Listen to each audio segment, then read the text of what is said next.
আসসালামু আলাইকুম প্রিয় ফেসবুক বন্ধুরা, আজকে আপনাদেরকে নিয়ে আসছি আমার পেঁয়াজ খেতে। আমি প্রতি বছরই নিজস্ব খাওয়ার জন্য বাসায় প্রতি 2 থেকে 3 কাঠা মাটি পেঁয়াজ আবাদ করে থাকি।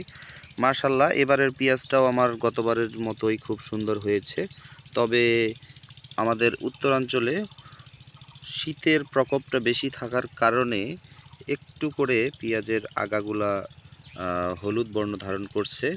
তবে এটার জন্য আমি ওষুধ দিয়েছি, ইনশাআল্লাহ এটা খুব দ্রুতই রিকভারি হয়ে যাবে। এবং পেঁয়াজ যারা চাষ করেন তারা কিন্তু একটা জিনিস খেয়াল করবেন যে এই শীতের ফলে আপনার পেঁয়াজে যে কোনো সময় হলুদ হয়ে যেতে পারে। সুতরাং অবশ্যই আপনারা এখানে ছত্রাকনাশক নিয়মিতভাবে স্প্রে করবেন।